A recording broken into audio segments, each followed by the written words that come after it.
Hello everyone. Welcome to the new session of biological classification. Today we will start a new session of the biological classification in the second part, that is Monera kingdom. So this is an introduction of the Monera. Monera is a kingdom of prokaryotes. So the individual which belongs to Monera kingdom are prokaryotic in nature. And it includes mostly early primitive forms of life which are developed from the early stock known as progenote. So the first organism formed on the earth were in forms where it forms in the sea. Okay. So that is why it is called as a primitive forms of life. Being the earliest form of life, they are adapted to all types of habitat. So at that particular time, they are adapted to all types of habitat. In present also, prokaryotes can be present everywhere. Okay, they are found everywhere. Okay, so prokaryotes or the monerans are belongs to two groups. The first one is archaebacteria, and they are also called as ancient bacteria. And the second one is called as a true bacteria. So here, this eubacteria or the true bacteria are the bacteria which are present today. Okay, archaebacteria is also present today, or it is found in today's environment, but they are considered as an ancient bacteria.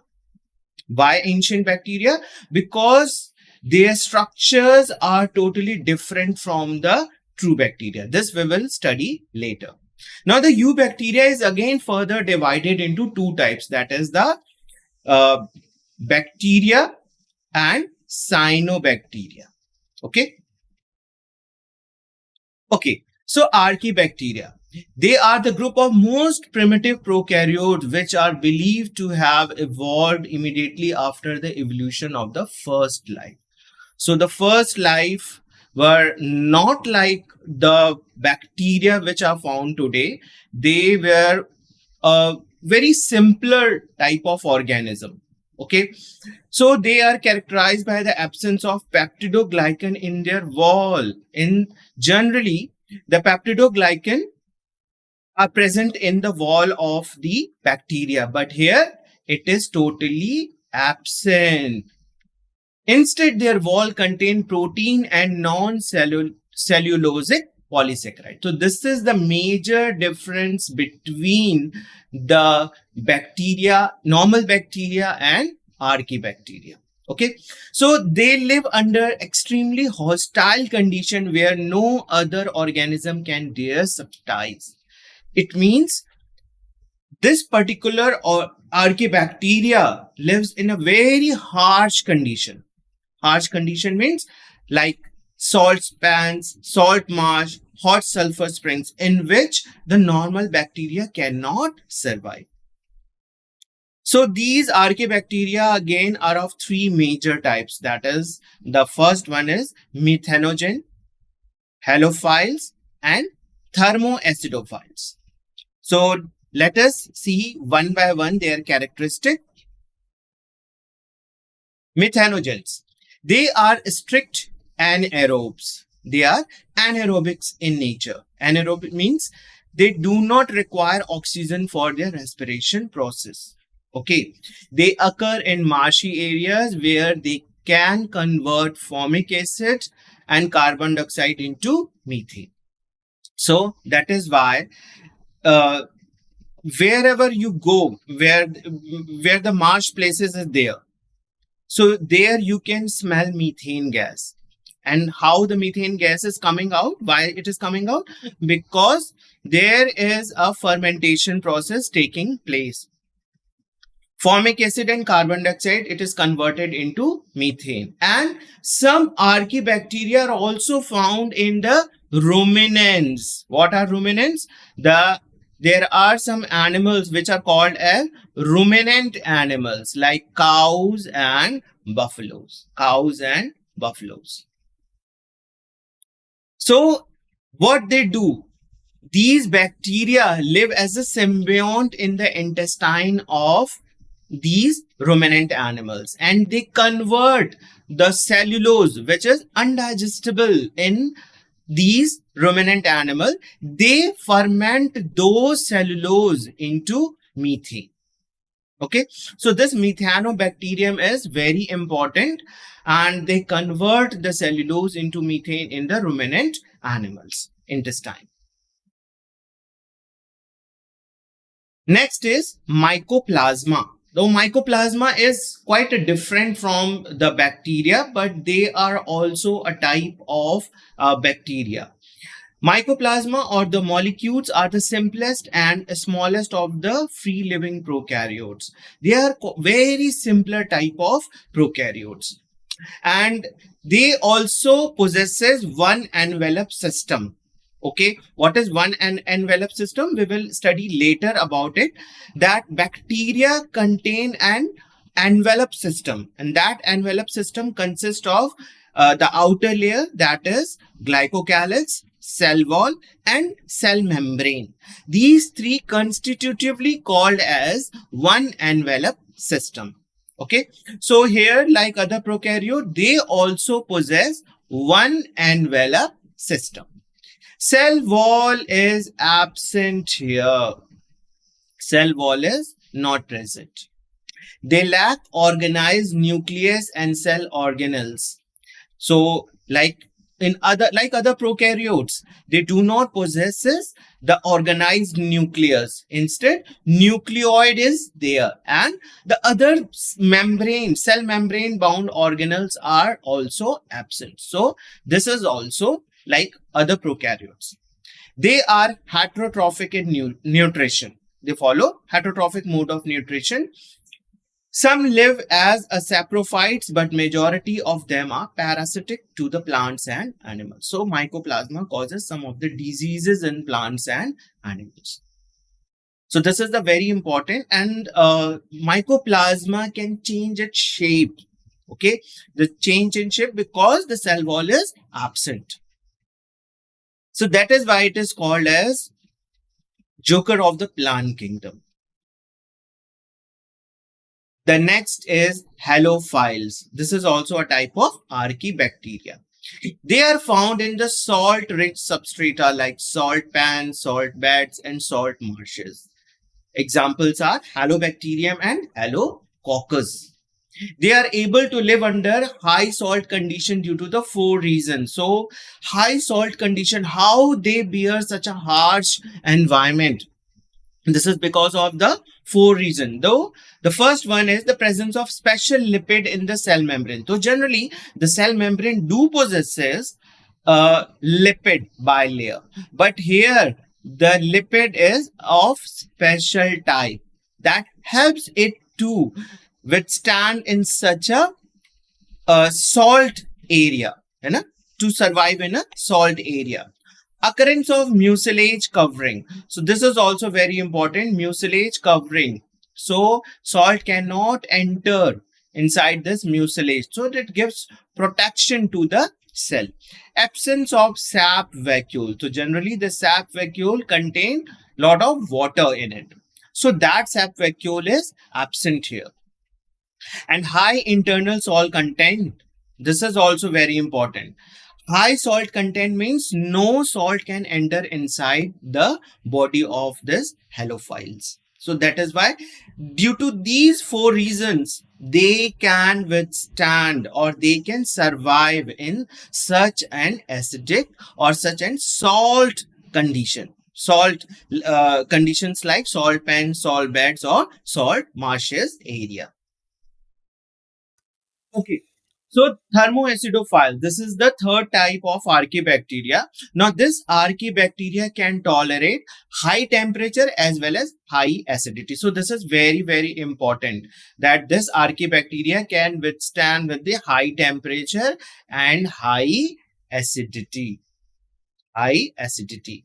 They often live in a geothermal vents as well as the hot sulfur spring. So this particular environment, that is geothermal vent, the temperature can increase up to 80 degrees centigrade, where other organism or other normal bacteria cannot survive.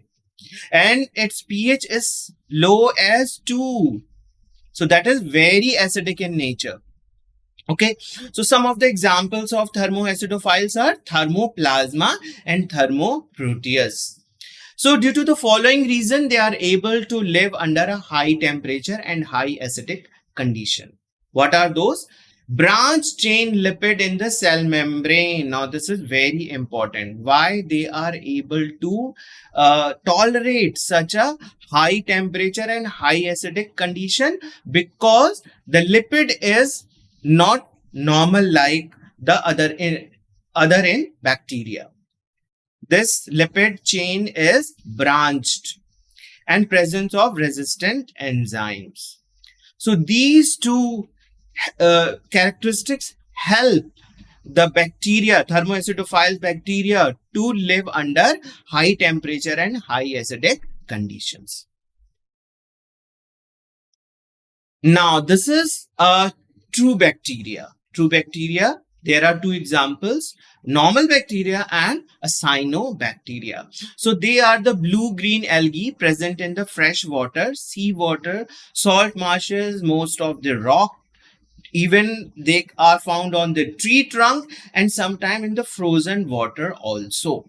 Okay, so we can see they are cosmopolitan in nature. They can found everywhere.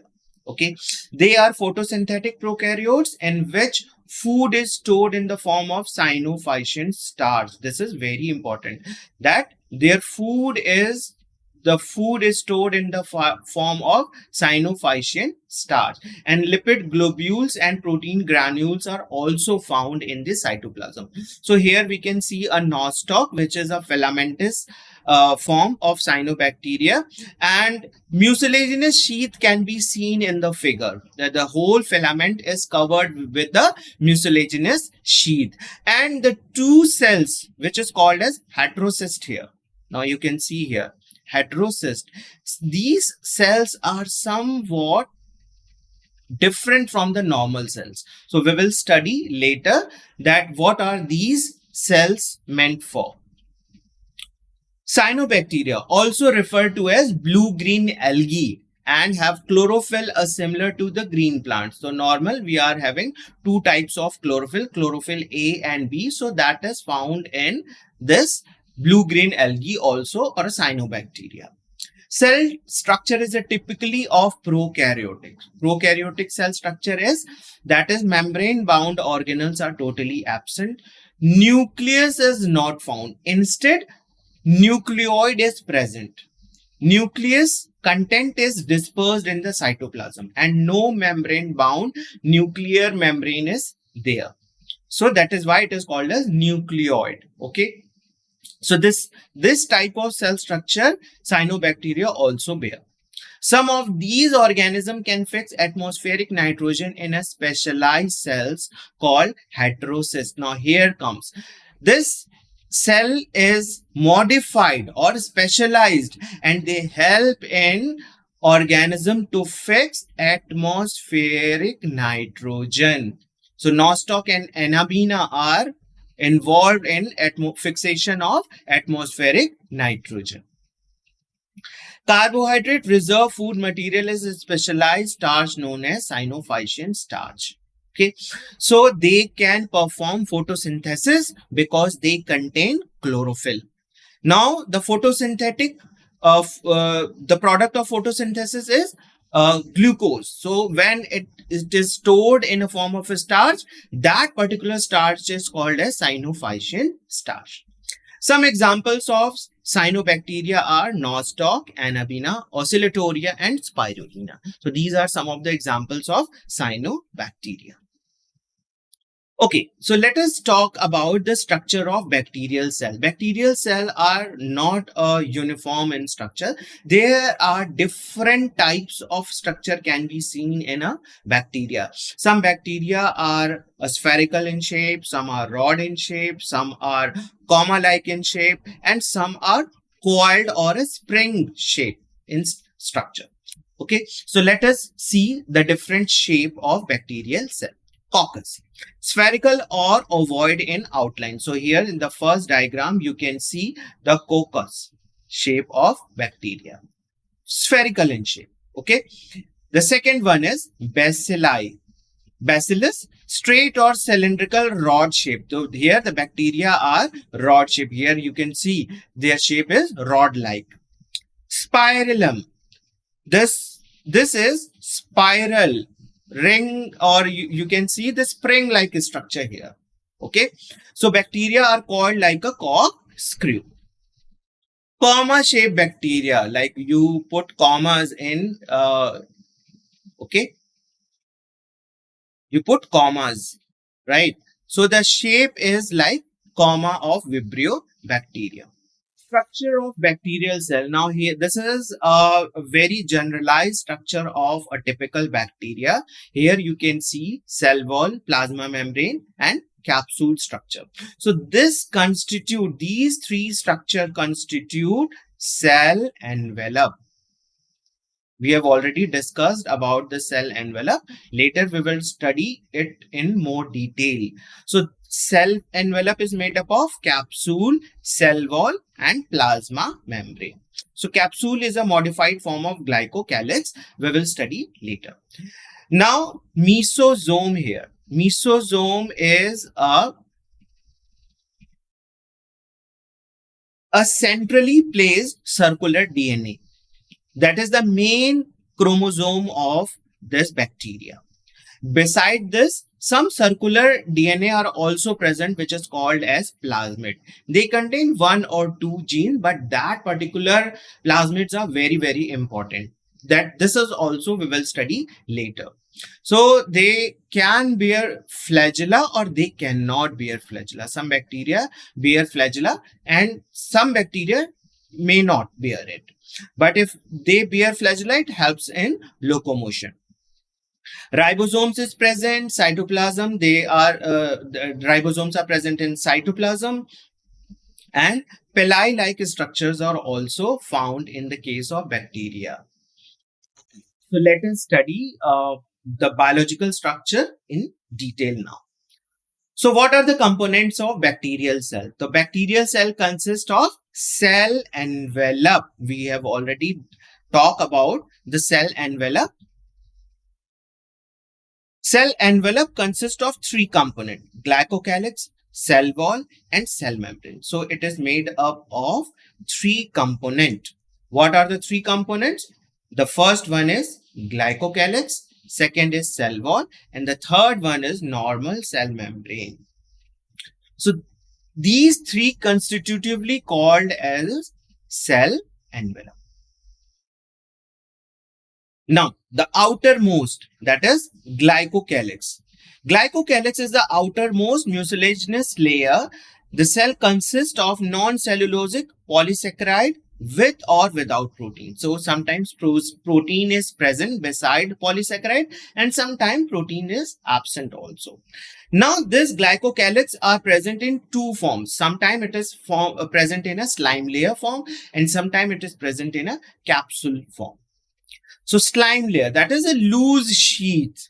Okay, loose sheath like glycocalyx is present. That is called as slime layer. And sometimes this particular layer is quite thick and tough. Okay, and that is called as capsule. It also provides sticky character to the cell. So glycocalyx, sometimes it is asked that why the bacteria is having the sticky characteristic. So it is because of the glycocalyx. That is the outermost component of the cell envelope. Now the second component of the cell envelope is cell wall. Now this cell wall lies between the plasma membrane and glycocalyx. The second outermost.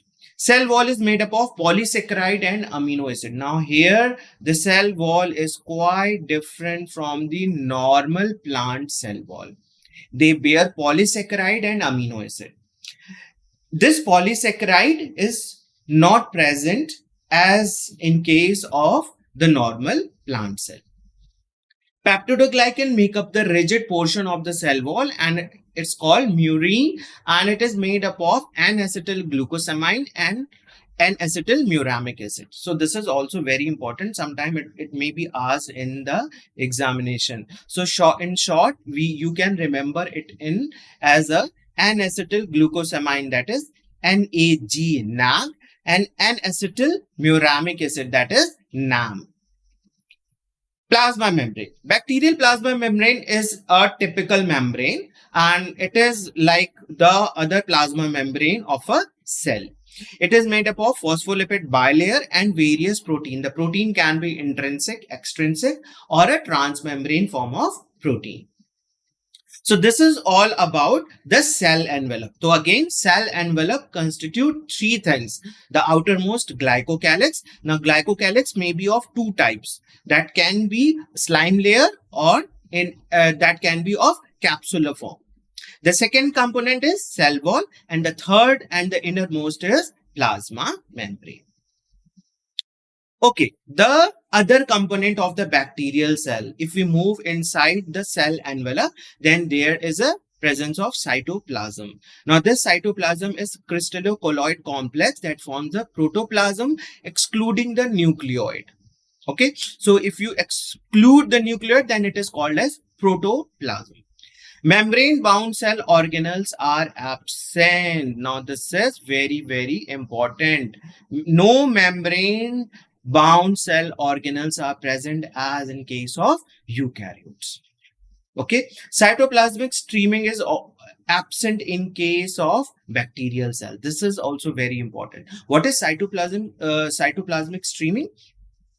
In case of eukaryotes, cytoplasm moves in a circular form, but here it is absent. No movement in the cytoplasm can be seen. Various structures are present in the cytoplasm are as follows. So some other structures are present. The first one is mesosome. So cell membrane of the bacterial develop and ingrowth. At some place, what happened? The cell membrane of a bacterial invaginate. So if you remember the structure of mitochondria, what happened? In mitochondria, mitochondria is a double membrane cell organelle present in eukaryote. The inner membrane of mitochondria invaginate inside the cell. So if I draw it here, this is the outer membrane, and the inner membrane invaginates and such structure. And these structures are called as what?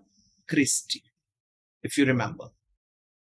Now here what happened in case of bacteria? The cell membrane invaginate or develops an ingrowth, okay, and form a mesosome-like structure. Why we are comparing it with the mitochondria of a eukaryotic cell? Because these cristae, in case of mitochondria, these cristae contain lots of respiratory enzymes. So that respiratory enzymes are also present in the case of this mesosome. That is also present in the case of mesosome, means bacterial cell also possesses those those enzymes which is present in the mitochondrion of eukaryotes. So that is why sometimes it is compared with the mitochondrion of eukaryotes. Okay, so mesosome. Next component is rhizosome. So rhizosome is present. It is a non-membrane bound organelles. It is ribonucleoprotein entities. So in the ribosome, no membrane is present. But here the ribosome is quite different from the eukaryotic ribosome. In the eukaryotic ribosome, it is 80S type, but here the ribosome is of 70S type in nature. They are of two types of ribosomes: free ribosomes and fixed ribosomes. So ribosome, when it is dispersed in nature, dispersed in cytoplasm, it is called as free ribosomes. But sometimes ribosomes are attached to the plasma membrane, as in the case of eukaryotes, ribosomes are attached to the endoplasmic reticulum, membrane of the endoplasmic reticulum. So here in the case of bacteria, some ribosome get attached to the plasma membrane, and that is called as fixed ribosomes. Okay. The next is chromatophores. They are present in photoautotrophic bacteria, that is cyanobacteria or blue-green algae. So, purple bacteria, they are covered with the normal membrane, while the chromatophores, they are covered by a non-unit membrane. So, this is not a normal membrane, which is, you can compare it with the plasma membrane. It is a non-unit membrane, non-lipid or a protein membrane. Component of bacterial cell. This next component of bacterial cell is nucleoid. So this is the genetic material of a prokaryote, and it is present in a single circular stranded DNA duplex structure, which is present in the cytoplasm. So no membrane bound structure is there. So no nucleus. Instead, nucleoid. So beside the single circular stranded DNA, they contain some amount of RNA and polyamines. Now, what is polyamines? Polyamines are not found in the eukaryotic DNA. Okay. Instead, histone proteins are present. Histone proteins is totally absent in the case of prokaryotic DNA. Okay. And instead of histone protein, polyamines are present. The DNA of prokaryote is considered as naked. So this question is very important. Why the prokaryotic DNA are considered as naked? So there are two things. The first, absence of histone. Histones provide a lot of supercoiling to the DNA structure. But here, that supercoiling is absent. Supercoiling is there, but not as compared to the eukaryotic DNA. So, histone is present, and also the nuclear membrane is not present. So, that is why the DNA of prokaryote is considered as naked. Sometimes the other name is also given to this nucleoid as a genophore or prochromosome. So do not get confused with this. It is simply nucleoid structure. Plasmid. When we have seen the structure of a typical bacterial cell, there are present some circular DNA beside the main circular DNA. So this self-replicating extrachromosomal segment of a double-stranded circular naked DNA is called as a plasmid, and it is independent of main nucleoid. It has nothing to do with the main nucleoid structure or the main chromosomal DNA. They may contain important genes for the resistance, fertility factor, and NIF genes. Now, this is very important. So, sometime some bacteria is having resistance to particular bacteria, particular antibiotic. So, that resistance gene is present in that particular plasmid. Sometimes they also bear fertility factor. Now the pili, which you have seen in the bacterial structure. So pili-like structures were there. So that pili-like structure formed when the bacteria undergo conjugation type of sexual reproduction. So that pili is formed because of this fertility factor present in a plasmid. The third important gene is a NIF gene. Now, NIF gene is a gene which is required for the nitrogen fixation. So, this nitrogen fixing gene is present where? In a plasmid. So, now you can understand how important this plasmid is for the bacterial cell. Inclusion bodies. Beside these structures, some inclusion bodies are also present in the cytoplasm. So they may occur freely inside the cytoplasm, like cyanophycean granules or the glycogen granules, and they are present in the cytoplasm. Okay, but sometimes some membrane bound, that is non-unit protein membrane, that is not a not it is a not unit protein membrane, gas vacuoles and sulfur granules inclusion bodies are found in the cytoplasm. Okay, flagella. Bacterial cell possesses flagella. We have seen in the that a structure of a bacterial cell, they bear a flagella over there. So this flagella is made up of three parts: basal body, hook, and a filament. And they are made up of a protein called flagellin. So this is very important. Flagellin protein that makes the flagella, and it is made up of three parts. If we see the structure of a flagella, so this is a flagella. This is a flagella, and here at the base is the basal body. So this is the structure of a flagella. Okay, so at the base, basal body is present, and hook-like structure is there. This is the hook-like structure, and a long filament you could see here. So this is the flagella structure. It is made up of three parts: basal body, hook, and filament. Reproduction in bacteria. So three different mode of reproduction we can see. The first one is binary fission, sporulation, and sexual reproduction. So sexual reproduction is not a type which is seen in the eukaryotic cell. It is quite different here. So we will study later about it. The first one is binary fission. It is a common method of the bacterial multiplication under the favorable condition. So when the bacteria has to multiply in a favorable condition, it follows binary fission. What happens here?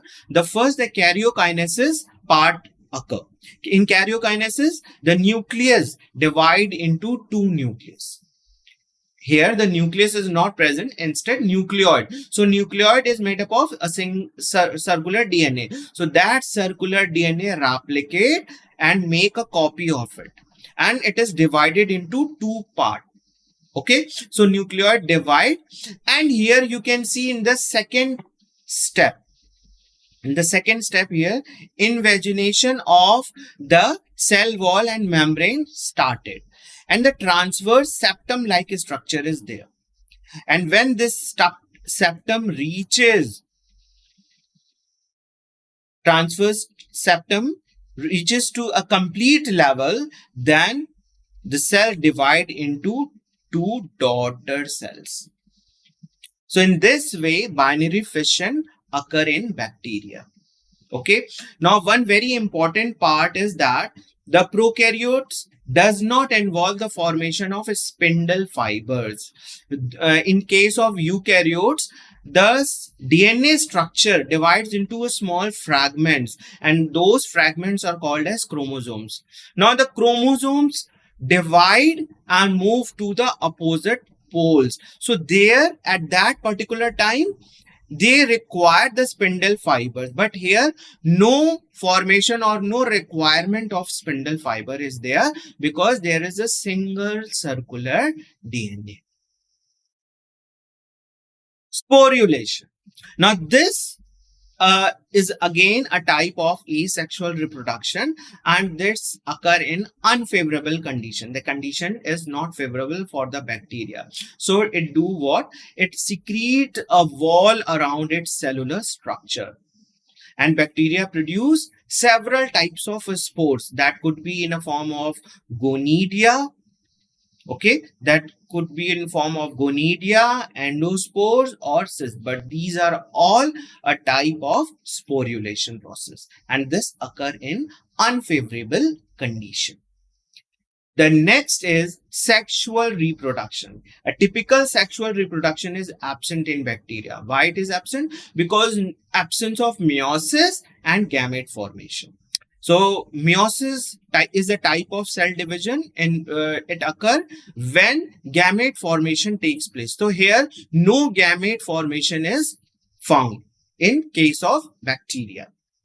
Instead, parasexually, three methods are present. That is transformation, transduction, and conjugation. These three different types of sexual reproductions are found in the case of bacteria. So we will see how it happens. Transformation. It is the absorption of a DNA segment from the surrounding medium. So a DNA is present outside the bacteria. Okay, that DNA could be of a virus, that could be of another bacteria. They enter inside the bacterial cell. The cell that have the ability to uptake are known as competent cells. So the bacterial cell which take up the outer coming DNA segment, that is called as a competent cell. That is called as a competent cell. Okay, and this absorption of a DNA segment could be of another DNA. So when it enter inside the competent cell, it can get incorporated into the main circular DNA and becomes a part of that particular bacterial cell. So this is a type of transformation. Transduction. It is a transfer of foreign DNA by the means of viruses. Now here, the virus is involved. Bacteriophage virus sometimes do what? The virus may pick up a gene of the host in place of its gene during the multiplication in the host. So let us understand in this way. A virus which infect the number one bacteria. It introduces its DNA inside the bacterial cell, and when it multiply, sometime by mistake, the bacterial DNA get incorporated into the virus. And when the bacterial cell burst, that virus is dispersed in the environment. Now, this particular virus, which is carrying a small bit of bacterial DNA, can infect a second type of bacteria. And it can transfer that bacterial DNA to the second bacteria. And when this virus DNA carrying a particular segment of a bacterial DNA get incorporated to the second bacterial DNA, it is a type of what? Sexual reproduction. That is called as transduction. So it passes over the gene of the previous host to the new host. Conjugation. Now here, the transference of a bacterial DNA to the another bacteria takes place. So the conjugation is the method of transfer of a genetic material from one bacteria to the another. Okay, and it occur in 4 different steps. The first step, recognizing attaching of the donor to the recipient cell. So here, the donor cell get attached to the recipient cell by the formation of pili-like structure. This we have already seen in a bacterial cell. Now that produce a channel through which the DNA can be transferred. Now the circular DNA replicate and transferred that particular DNA through a channel to the recipient cell. Okay, so generating the single stranded DNA that is transferred to the recipient cell and establishment in the new host, and that particular DNA can be which transferred to the new DNA, it becomes a part of that bacterial cell. So these 3 different types of, but this is different types of sexual reproduction is discussed here. That is the transformation, transduction, and conjugation. But this is not a normal type of sexual reproduction, which is discussed in eukaryotic cell, which is found in the eukaryotic cell. So this is all about the moneras. In the next session, we will talk about the biological classification. So in this is the end of the session, and in the next session we will talk about Protista.